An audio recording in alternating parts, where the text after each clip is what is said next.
একজনে সারা দুনিয়া ব্যাপী উপমহাদেশ ব্যাপী ঘুরে ঘুরে ওয়াজ করতেছে যে 4 বিয়ে করো, 4 বিয়ে করা সুন্নত। কোন কিতাবে লিখছে আসমানের নিচে জমিনের উপরে 4 বিয়ে করা সুন্নত? মৌলভী সাহেব তুমি দেখাও আমাদেরকে কোন কিতাবের ভিতরে লেখা আছে 4 বিয়ে করা সুন্নত, 2 বিয়ে করা সুন্নত। কোন কিতাব? সে কিতাবের নাম বলো ভাই। আছে কোন কিতাবের ভিতরে এই কথা লেখা যে 4 বিয়ে করা সুন্নত, উম্মতের 4 বিয়ে করতে হবে, এই সুন্নতকে চিন্তা করতে হবে? কোথার থেকে তুমি পাইছো এই কথা? সারা দুনিয়া ব্যাপী এটা প্রচার করতেছ, স্টেজে স্টেজে গলাবাজি করতেছ। অথচ কোরআন শরীফে মহান রব্বুল আলামিন বলছেন যে তোমরা 4টা বিয়ে করতে পারো, কিন্তু যদি তুমি পূর্ণ ইনসাফ কায়েম রাখতে না পারো ফাওয়াহিদাতান, তাহলে একজনকে নিয়ে তোমাকে থাকতে হবে। হাকিমুল উম্মত মাওলানা আশরাফ আলী থানভীর থেকে তোমার ইলম কালাম বেশি হয়ে গেছে। মাওলানা থানভীরও রেফারেন্স দিয়ে ভুল প্রচার করতে থাকে। হযরত থানভী এক জায়গায় না বারবার বলছেন, আমি বলি তোমাদেরকে এই জমানাতে 1 বিয়ে করো, কারণ একাধিক বিয়ে করতে গেলে ঝামেলার মধ্যে পড়ে যাবা।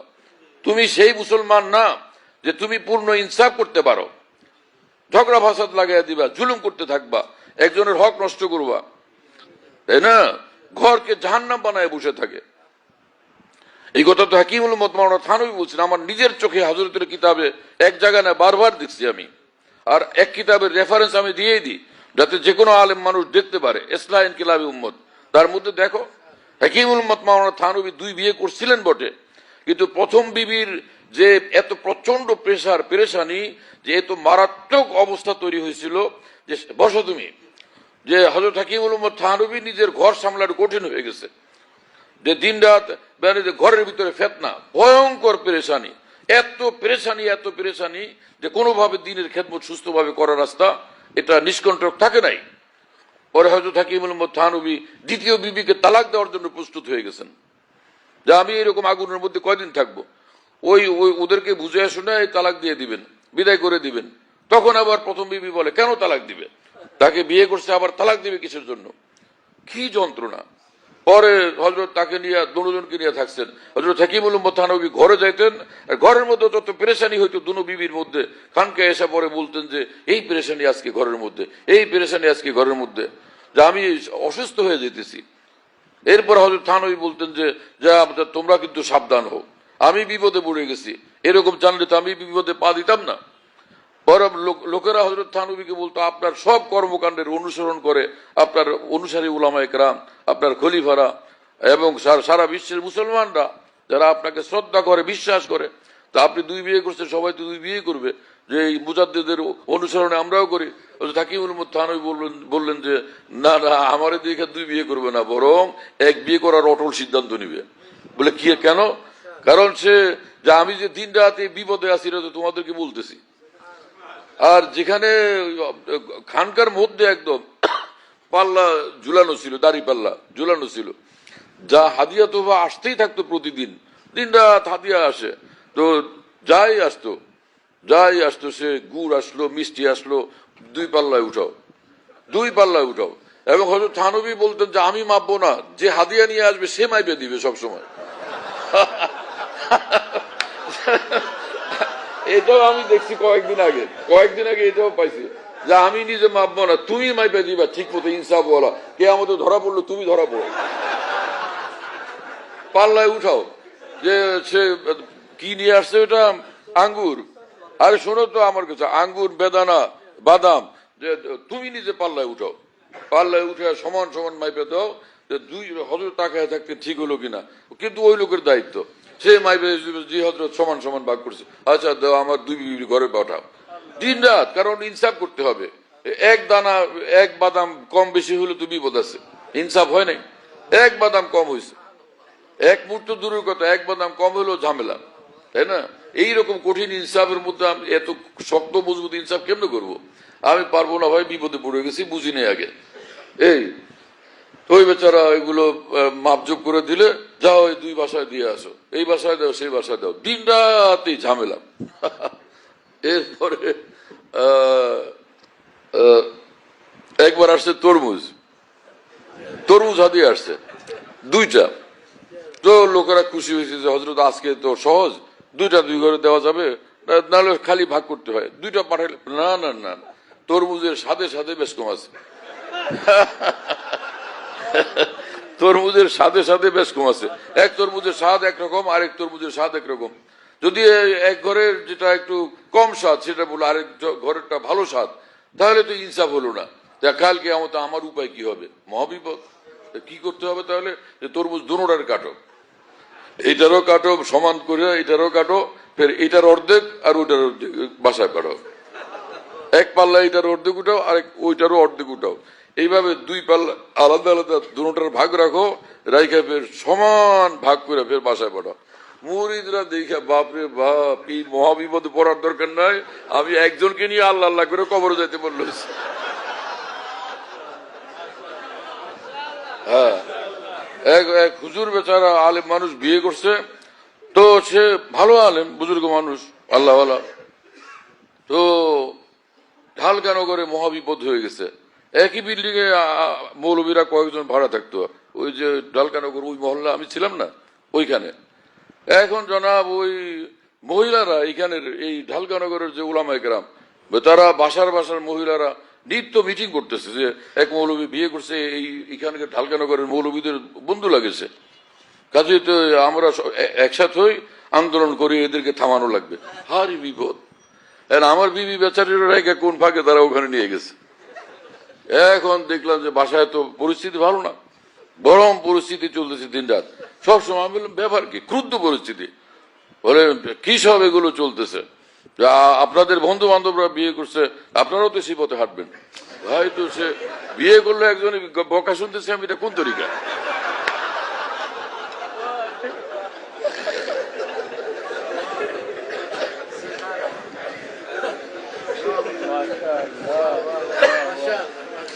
সে জনাব নিত্য প্রতিদিন দিন রাত দেখি ক্রুদ্ধ মূর্তি। আরে ভাই কি মুসিবতের বিষয় হলো। ওইখানে আমাদের ওই যে মুফতি জাফর সাহেবের শাশুড়ি এবং কি ওনার ওই নিষ্পত্তি বোনেরা ছিল, ওই বাসায় গিয়ে মহিলারা একত্রিত হইতো, ওখানে মিটিং করে, মানে সে এই তারা নতুন ভাবে আবার গরম হইতো। কি যে একটা পেরেশানির মধ্যে পড়লাম। যাই হোক, ওইদিকে যে মৌলানা সাহেব বিয়ে করছেন, তার আগের ঘরের স্ত্রী এবং ছেলে মেয়েদের সঙ্গে তুমুল ঝামেলা চলতেছিল, ভয়াবহ ঝামেলা। আর ওনার বিরুদ্ধে যত সব অপপ্রচার। তার ছেলেদেরকে এত বললাম, বুঝালাম যে ভাই তোমার বাবা ভালো মানুষ, আল্লাহওয়ালা আলেম মানুষ, তার ছাত্র জমানা থেকে নিয়ে মুত্তাকি মানুষ, এগুলো কেন করতেছো? আমার কাছে সুবিধা না পারে পরে অন্য জায়গায় গিয়ে ব্যাপক প্রচার করে বাবাকে বদনাম করতেছে। একদম মানে দিনের খেদমতের রাস্তাকে মানে মারাত্মক ভাবে ব্যাহত করে তুলছে। হায় রে কি মুসিবত। যাই হোক, ওই মহল্লা থেকে পরে এই মহল্লায় আসছে, ওই মহল্লাই বদলাইছে। সেই মহল্লা থেকে ভাই ওই যে পুলিশের পোশাক যখন দিল না, নতুন পোশাক, এই গত সরকারের আমলে পোশাক দেওয়ার পরে তারা বললো যে পোশাক দেওয়া হয়েছে, আশা করি এখন আখলাক চরিত্র আরো উন্নত হবে নতুন পোশাকের বরকতে। তা আমি ভাবলাম যে তাহলে মহল্লা পাল্টাই। তো সেই মহল্লা থেকে এই মহল্লায় আসছি, এইখানেও ধমকাধমকি। বাসায় গেলেই মাঝে মধ্যে হইচই, তাও বাচ্চা কাচ্চাদের সামনে, যে কি খবর, কি নিয়ত কি শুনি। এমনি তো বাইরে মুরিদরা সকলে দোস্তা ওরা সালাম শ্রদ্ধা হাতে চুমা, বাসায় গেলে খবর হয়ে যায়। বাসায় গেলে খবর হয়ে যায় যে হাতে চুমা না কি মামলা, কোথায় সালাম কোথায় শ্রদ্ধা, উল্টা ঝামেলা। এ তো ভূমিকম্প। পরে আমি নিত্য দেখলাম যে মহা ঝামেলা। তো একদিন আমার বাচ্চা কাচ্চারা সব বসে আমাকে বলে যে ঠিকঠাক বলেন কি খবর। পরে আমি বললাম আমি ঠিকঠাক বলতেছি, আমি 4টা বিয়ে করব। হ্যাঁ হ্যাঁ, এখন তো আমার বাচ্চারাও পরেশান, কি বিপদের কথা শুনলাম। আর সে তো মানে বলে মানে, আমি বললাম যে দেখো আমি বলেন, বললাম যে আমার প্রথম বিবি তুমি, দ্বিতীয় বিবি তুমি, তৃতীয় বিবি তুমি, চতুর্থ বিবিও তুমি। পরে বলে কি আলহামদুলিল্লাহ।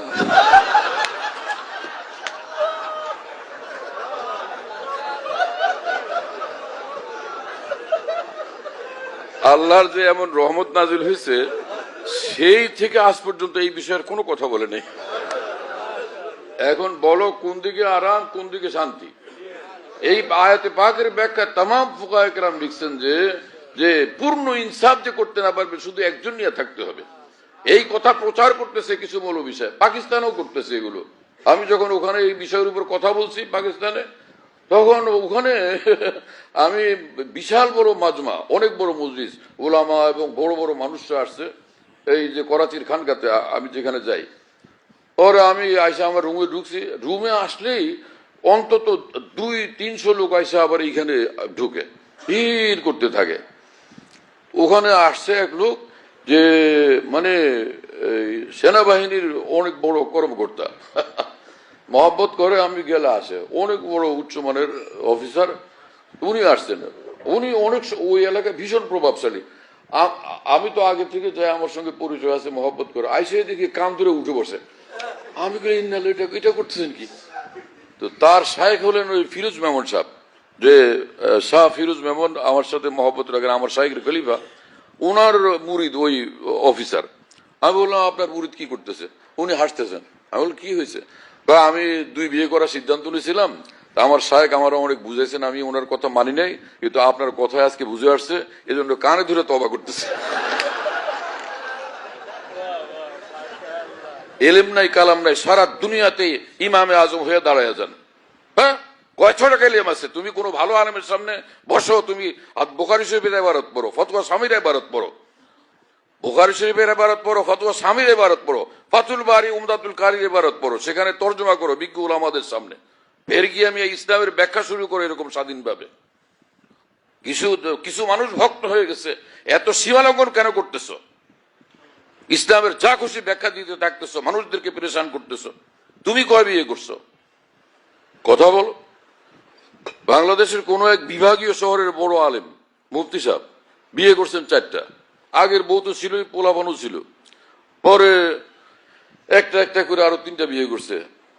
3 মহিলা মাদ্রাসার 3 মহিলা স্বামী নাই তো তাদের বিয়ে করছে। তা আমরা ভাই বিয়ে করছে তো শরীয়তে জায়েজ আছে, উনি আলেম মানুষ এবং ভালো মানুষ, উনি যদি 4 বিয়ে করে একসাথে রাখতে পারেন ইনসাফের সাথে, ইসলাম সম্মত। এটা বিরোধিতা করা তো সঠিক না, যে 2 বিয়ে করলে বিরোধিতা করতে হবে, 3 বিয়ে করলে 4 বিয়ে করলে, এমনটা তো না। আমাদের এই আকীদা তো রাখতে হবে যে 4 বিয়ে করা ইসলামে বৈধ, যদি সেই ইনসাফের সাথে সুন্নত মোতাবেক এটা ব্যবস্থা রাখতে পারে, সামাল দিতে পারে। তা আমরা কখনো এই ব্যাপারে কথা বলি না, কিন্তু আমাদের মুফতি জাফর সাহেবের সঙ্গে ওই আলেমের সম্পর্ক ভালো। তো মুফতি জাফর সাহেবের থেকে ওই আলেম একটু অনেক বড় মুরব্বী আর কি, অনেক মুরব্বী মানুষ। তো একদিন মুফতি জাফর সাহেব আমাকে শুনেছেন যে আমি একদিন বললাম, চাচা বিয়ে তো 4টাই করছেন, হকের খেয়াল কিভাবে রাখেন? খেয়াল রাখতে পারেন তো ঠিক মতো? না, নিত্য খেয়াল রাখি পুরা ইনসাফের সাথে। সে কিরকম বলেন? বলে আমি থাকি তো প্রথম বউর লাগে, বাকি 3 বউর লাগে ফোনে যোগাযোগ করতে থাকি।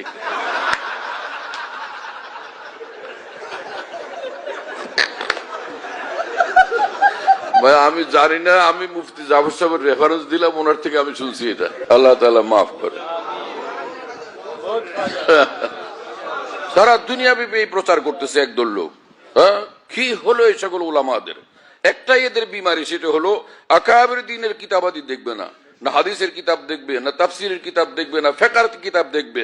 কয়েকটা মন্ত্র শিখা তারা স্টেজে গিয়ে বক্তৃতা শুরু করে দেয় মানুষগুলো। আকাবের দ্বীনের কোনো পরোয়া করে না। এটাই দলিল যেগুলো জাহালতের কাজ, মূর্খতার কাজ। কোন আলেম মানুষের কাজ হইতে পারে না, এত দায়িত্বহীনতা। তওবা করা উচিত এরকম সীমা লঙ্ঘন থেকে সকল মানুষদের। আল্লাহ তাআলা আমাদেরকে এবং সকল উলামায়ে দ্বীনকে আকাবের দ্বীনের পথে কবুল করেন। আকাবের দ্বীন থেকে আলাদা হয়ে গুমরাহির নেতা হওয়া থেকে আল্লাহ হেফাজত করেন।